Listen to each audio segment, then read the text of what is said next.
Good evening. Welcome to Ali Beg ABTV as we pay tribute to the late Gary Riddle. Gary would have celebrated his 56th birthday today, but if you are unaware of his story, the former Aberdeen, Dunfermline and Scotland youth defender tragically died on the 11th of June 1989 while raising money for the Hillsborough disaster. He was running in the Dunfermline half marathon, and not far from the end, he collapsed, and despite the best efforts of the paramedics, he tragically passed away. Tonight, we're going to pay tribute to him. We're going to be hearing a little bit later from his former manager at Dunfermline, Jim Leishman. We're also going to be speaking to his brother, Kevin. But first, I would like to start this show by talking to one of his former teammates who knew Gary very well. Ian Robertson met Gary when they represented Scotland under-15s. He can be seen here on the far right. Gary is on the far left. Also in this picture is Paul Wright, Joe Miller, and also the late Stevie Gray. I was delighted to have caught up with Ian earlier today as he reminisced about his old pal.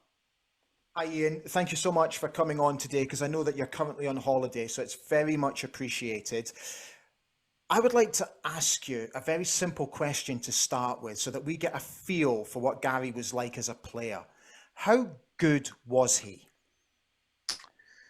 At that point in time, if it wasn't for like the McLeishes, the Millers, the Irvins and things like that, Gary would have probably been the centre half for the first team, to be perfectly honest. On the pitch, he was commanding, his size, he had the pace, he had basically everything going for him. But just, again, time for when he was there probably went against him. Hence the reason he moved on and to pastures new with Dunfermline and played first team football. He walked through the doors at Dunfermline with Jim Leishman. You guys represented Scotland youth together. It's my understanding that's where you guys actually met for the first time at under 15 level, is that correct? Yeah, under 15 Scotland schoolboys. At that point in time, there was myself, Big Gary and Lewis Muirhead that were Aberdeen guys. Yeah. At that point, I hadn't signed any form for Aberdeen. I was still getting touted about to Everton, places like that, Rangers, that kind of thing. But listening to Gary and Lewis kind of persuaded me to basically join up with the Aberdeen team, along with Fergie, who kind of twisted my arm to join and came to the hotel to sign me as an S form. Interesting. So yeah, we went right through 15s, 16s, and I think he went to 18s as well, to be fair. The memory. What's really interesting, Ian, is obviously as a youngster in that era, when you've got those unbelievable players in front of you, and obviously you've got the boss, how important was it back then as a youngster coming through, not just to have natural ability, but also to have the right attitude and the right mental strength? And from what I understand, Gary had that in abundance. Is that correct? Yeah, totally. Probably one of the fittest guys that was at the club at the time. Listened to what he was, basically, if he'd have made a mistake, he listened and taken that on board and tried to better himself. He done well because he stayed in Ellen, and to be at that time, that's where Teddy Scott stayed as well. So he basically was in charge of the young guys, and it helped that Gary went home with Teddy and sometimes come in the mornings with Teddy. So a lot of knowledge was gained by those car trips to and from Pittodrie back to Ellen, and Gary taking everything on board that Teddy said to him, and also what Fergie bawled at him in some occasions. But no, he was a great guy, unbelievable golfer as well. Was at Cruden Bay a couple of times with Gary playing golf, and he was he was sending these things into orbit, and it was just so natural. It was unbelievable. Were you disappointed when he left Aberdeen?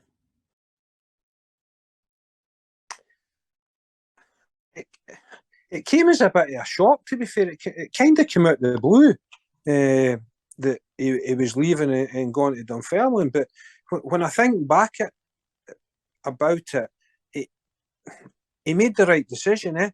Yeah. At that time, because of who was there, he wasn't really he was well down the pecking order, and he saw an opportunity to go to Dunfermline with Jim Leishman, grasped it, and to be fair, he never looked back. He was playing in the first team and things like that, which he always wanted to do at Aberdeen. Now, he was a bit upset because it was obviously his local club, and it was an honour for him to sign for Aberdeen because he was a local lad.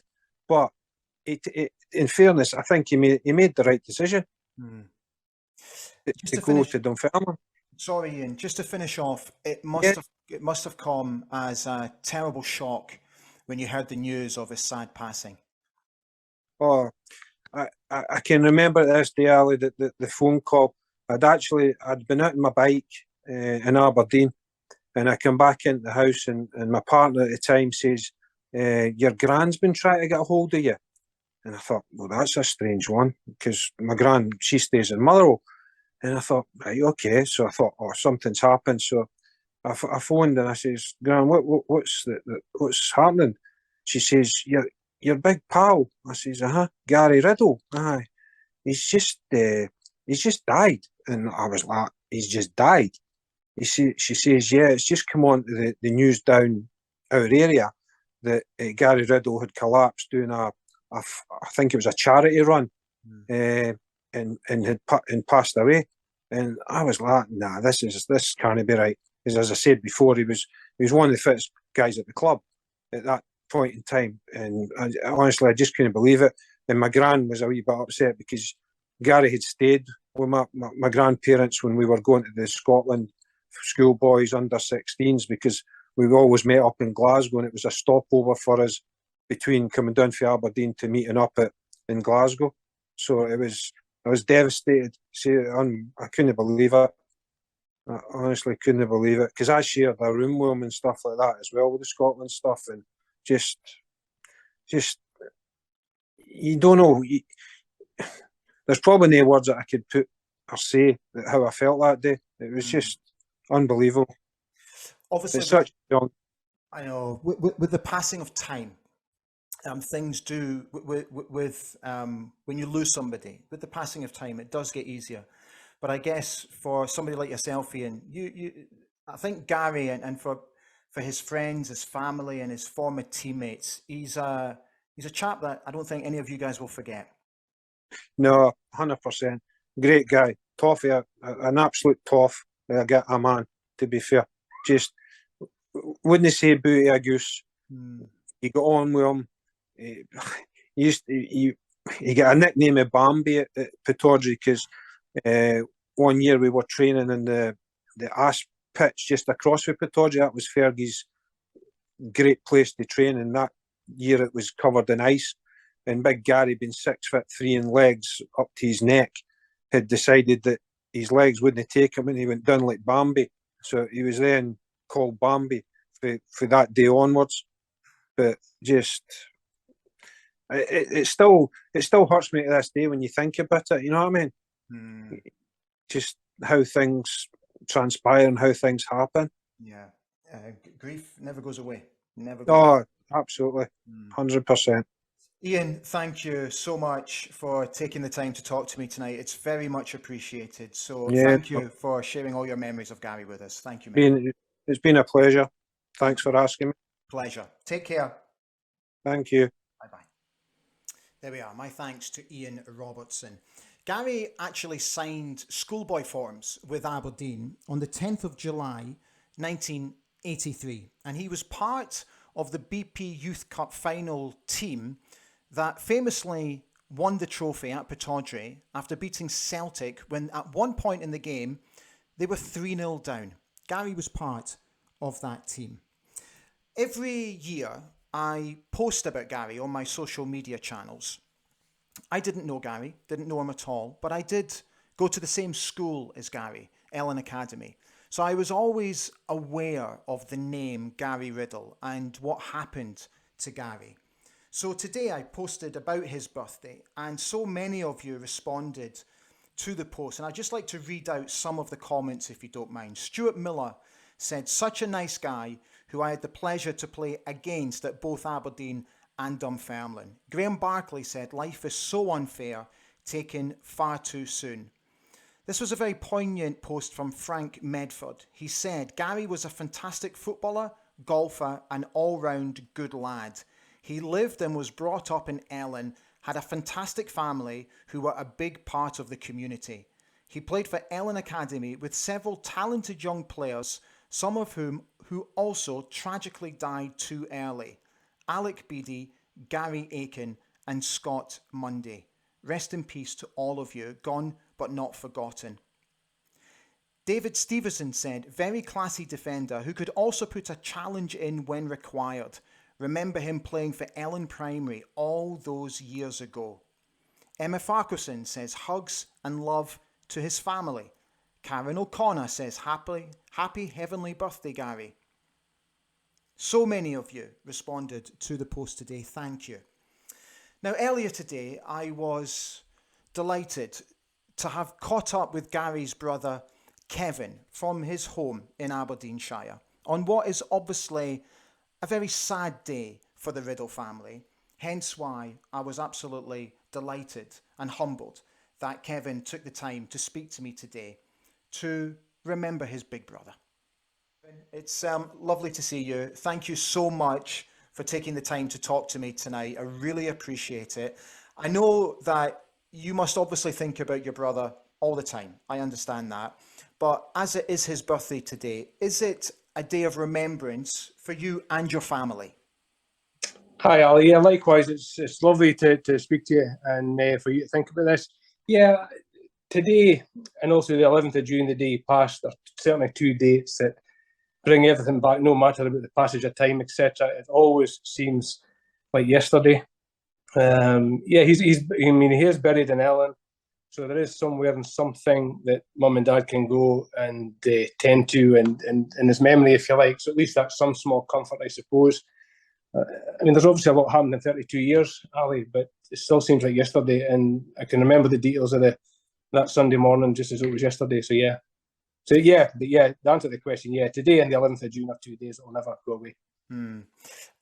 Obviously, there's been a lot of time passed. You've had a lot of time for reflection, but something I would like to ask you is how proud you are of Gary and the fact that he did play football at the very highest level, and he was also a great golfer. He wasn't a bad golfer. Yeah, I've always been proud for him to be my brother. We were always very close.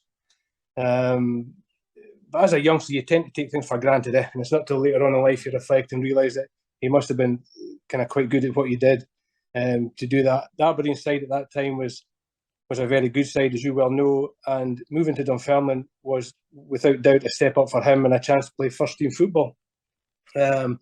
He also represented Scotland at the schoolboy level, youth level, so yeah, he achieved a fair bit in the short life he had.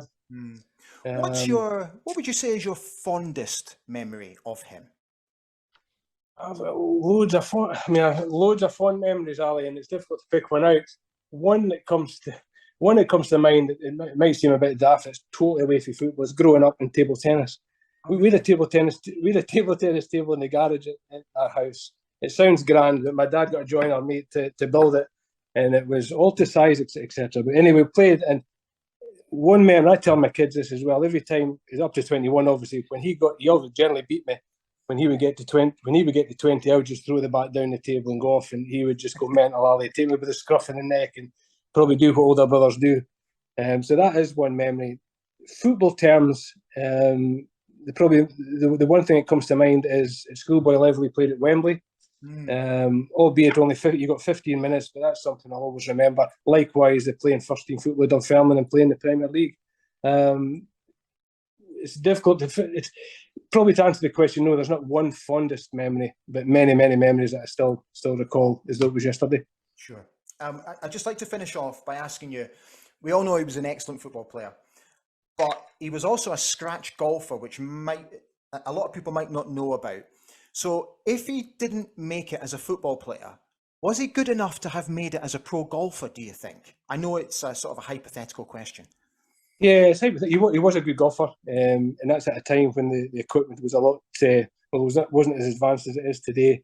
I mean, he actually won I remember 87, I think it was, he won the Cruden Bay and the Ellen Club Championships in the same year. So that was a fair feat for a 21-year-old at that time. To be honest, I think it's a lot easier to become professional at a team sport rather than a solo sport.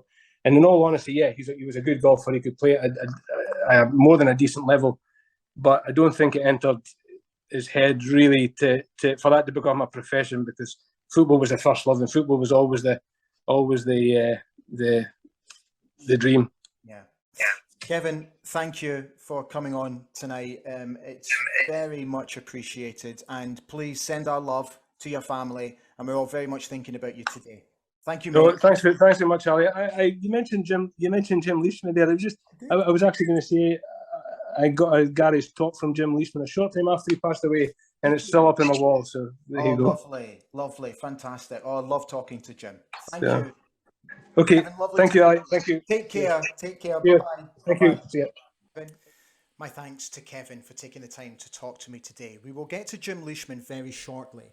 But something caught my attention today, so I was flicking through some old programmes. Hope you can see that. This is dated from the 5th of May 1984, and Gary is profiled in the programme, and he was asked to answer a number of questions. So I just thought I'd bring it to you. His favourite club, Deeside A. His favourite TV show was Auf Wiedersehen Pet. Good choice. His favourite food was scampi. His most memorable game, playing for the Scotland schoolboy side against England at Wembley. The game ended 0-0. As Ian mentioned earlier, he played 15 minutes of that game. The person he would most like to meet, Jack Nicklaus. Favourite recording artists, excellent taste, I have to say. U2 and Howard Jones. Remember him? 80s icon. Favourite other sport, golf. Personal ambition to make a success out of life. And he says that the best player that he's ever faced in training is Mark McGee. Right, let me just tell you a little bit about why he left Aberdeen. So he was making his way into the first team squad, and he was a member of Sir Alex Ferguson's squad for many games, made the bench for many games. But after Sir Alex left and Ian Porterfield came in, Gary struggled to make the squad, and eventually he was left out of a European tie, which I understand actually helped him make up his mind to go and join Dunfermline. He signed for Dunfermline back in September 1987, and he made his debut against Morton just a couple of days later, where the Pars won 4-1, and he was named man of the match.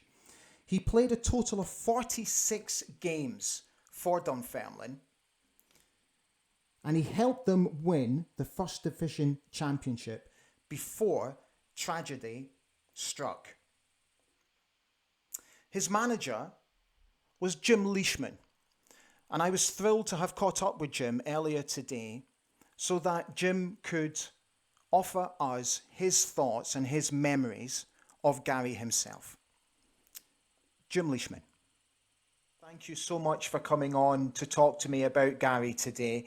If I can take you right back to the days when you decided that you wanted him to join Dunfermline, can you remind me and everybody that's watching, why did you decide to bring him to the club? Well, Gary was a player that had loads of potential. I went to see him in a reserve game up in Aberdeen. He was playing, and had loads of enthusiasm. He was a good defender, but I can see with Willie Miller and Alec McLeish, the players that were getting a game, why he wasn't getting a game for Aberdeen. And I thought, well, that doesn't make him a bad player. And I decided I needed a centre half at the time and cover centre half, and I decided to take a chance. And I'm not sure about how much I paid for Gary, but it wasn't just one of these where, right, get him for nothing. You know, I paid a fee for him, so that showed that Aberdeen still valued him as well. But no, I took a chance, and Gary came down from the sunny side of Aberdeen. Yeah, he certainly did. He went straight into your side. I think he trained for a couple of days. He went straight into your side, played against Morton for his debut. What did he bring to your team? I think at that time it was a freshness. You know, Gary was not the complete centre half at that time. He was still learning the game, but his natural enthusiasm and his wanting to win all the time was there for everyone to see, and that's what he brought to the team. You know, you were going to get 100% from Gary Riddle every game. Now, not every game was he played great, but yeah, I'll tell you one thing: he gave what he had, and that was much appreciated at the time. Was he a natural leader? That's a great question, Ali. The answer, I'm trying to get an answer to that, which would give credit to Gary. Gary was a natural winner. He wanted to win. But we had guys like Norrie McCarthy, Bobby Smith, all these guys that played with Gary that were more natural leaders than Gary. But certainly had the potential to be a leader, a captain of the Dunfermline's team. That's for sure. He had the potential to be a leader. But if you remember, Gary was not a veteran player. He wasn't the older. He was a young up-and-comer central defender. So he had potential and time to improve and develop his leadership skills. I appreciate it's a slightly difficult question, but can you remember where you were when you received the tragic news of his death? Yes, very clearly, Ali, very clearly. I was in America with my family and my friends, and I got a phone call. I was in Disney, we were at Disney, you know, because we only got 3 weeks holiday. We had just got promotion to the Premier League, and I had a 3-week break, and I got a phone call for the chairman at the time, Mel Rennie. And I thought, hey, this is strange, a phone call from Mr. Rennie, the chairman. And I thought, you're not phoning to sack me, Mr. Rennie, are you? He says, Jim. And I was just tongue in cheek, you know. I knew there was something wrong when he did phone me, but I was trying to make a jest of it. But then he told me, he says, Jim, Gary Riddle died in the Dunfermline half marathon. And I about collapsed. I was in one of the theme parks in Dunfermline.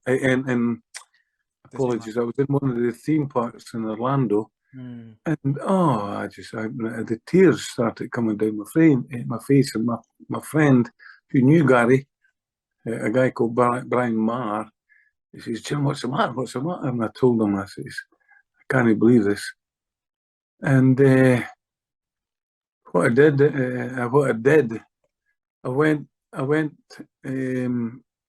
to, I can't remember the name, but it was something like St. Mary's Church for something or whatever.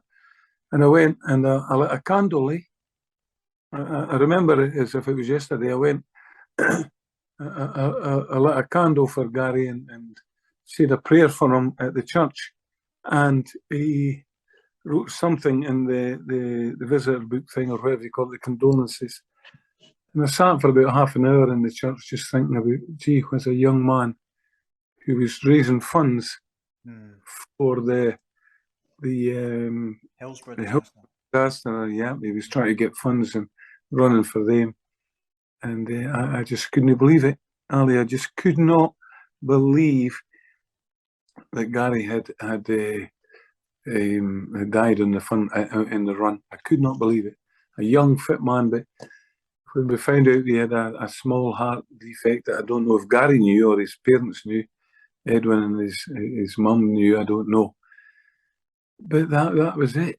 That was it. He had passed away. He had, oh, yeah, boy, I was devastated, and I mean that. I was devastated. One of my players, one of my prospects, no longer there. It was just horrendous, and oh, whew, my thoughts for 2 or 3 days were thinking about the family. And when I come home, I went to see the chairman, etc., etc. Oh, it was just horrendous feelings at that time. Also, Jim, his teammates, his friends, people that worked at the football club, because you are the manager, you are the leader of the football club. Yeah. I guess it must have been an extremely difficult period in your life, but you must have had to find some amount of strength to be able to help the people at the football club to get through that traumatic time. The worst experience for me, Ali, right? You know, I'm speaking to the staff and the players were all together. Everyone thought, because Gary was a good guy. He was a really off the park. Forget the football side. Gary was a good guy. Big Cash, we called him, and that was a player's nickname for him because I think he was a bit tight with his money. Typical Aberdeen, as you know, Ali. But you know, everyone, you know, were thinking about him. Everybody couldn't believe it. The staff, you know, Gary knew them all personally, and he moved down to Dunfermline and he bought a flat down in Euro. He was just getting settled in to make a career down here. And, you know, I had to go up because Gary had won, he had played enough games that year to win his first division championship medal. And I had to drive up to Ellen. I'm sure it was a Monday night to give his mum and dad his first division championship medal. I can remember stopping the car and walking along the path, and just before I went in, I says, "Oh my God, I've to see his mum and his dad and his mum and I, we all had a good cry, and then we had a good laugh about Gary's memories. And I don't know if his brother was there. His brother was in the police at the time. I think his brother was there that night as well, and it was just horrendous. And I'll tell you something that nobody knows. Before I went on holiday, Gary came to see me. We just got promotion. They come to see me and he wanted a pay rise. Oh, and I said, "Look, Gary, we just got promotion. You're shutting my door. Let's sit down and think about that. But right now, we can't afford to give. I'm trying to bring new players in. I can't afford to give you a pay rise." Well, he went off on one. He shouted, "Yeah, you," and he slammed the door. And that was the last thing we spoke about it. And that was so upsetting for me because we got on great, to be honest. You know, I thought he had, as I say, a great potential. And I think he quite liked me deep down. Maybe not. I maybe thinking something that I wasn't. And that was the last thing. And that's always bugged me, Ali. That, you know, he slammed the door because I said, "No, I can't give you a pay rise just now." And it wasn't great. It wasn't as if he was wanting thousands of pounds or anything. You know, it was only 20 or 30 quid. I can't remember what it was, but at that time I says, "No, well, I'll wait until I come back from my holiday here." And it's a silly thing, Ali, that you go through. It's silly. Silly thought. It's understandable. It's understandable. Jim, I also understand that during your time at Dunfermline, whenever you used to travel north, particularly to the northeast, up to say Peterhead, for example, you would always pass by Gary's grave with the team. Can I ask, why was that important to you? Oh, well, it was part of you mentioned the word team. Gary was part of the team. And it was the fans. The fans want us to do that. The fans take tremendous credit, Ali, because they haven't forgot Gary. They knew that he was a good guy. He was one of these guys that he didn't only play on the Saturday. He was part of the community, and he would get involved in the community. And that was their way of saying, "Look, we're going to remember him." I remember one time we were playing Peterhead, I think, and the fans were coming up in their team bus. The team had already went. I think the team had paid a visit in the morning going up to the game. And then the fans, I met up with the fans at Ellen Cemetery, and his mum and dad was there, his brother was there, and we went and I said a few words about Gary, and then there was about 50 fans, and we laid flowers, and we all had fond memories, and I was telling one or two stories that the fans maybe didn't know, but it was great. It was great to be there. It was great to show a bit of respect for a former Dunfermline player, a really nice guy, and the fans were brilliant, and have been brilliant. If they're ever up that way, they're brilliant. Just to lay a bunch of flowers and meet up with his mum and dad. Yeah. Jim, thank you. I can't thank you enough for taking the time to talk to me today about your memories about Gary. So I'm very grateful to you. Thank you for coming on. Happy birthday, Gary. Lovely to see you. Thank you, Ali. Bye-bye. It's a pleasure. Thank you very much. Thank you so much. 33 years on from Gary's sad passing, and I'm sure you'll agree that it's still very raw for Jim Leishman and Gary's family. We are at the end of the show. Thank you so much for watching today. My thanks to Jim, to Kevin and to Ian for their valuable contribution. I'd also like to thank Dunfermline Athletic Football Club, former Players Association, for the use of photographs tonight and for their valuable input into my research. So many thanks to the guys there as well. Thank you for watching. Good night.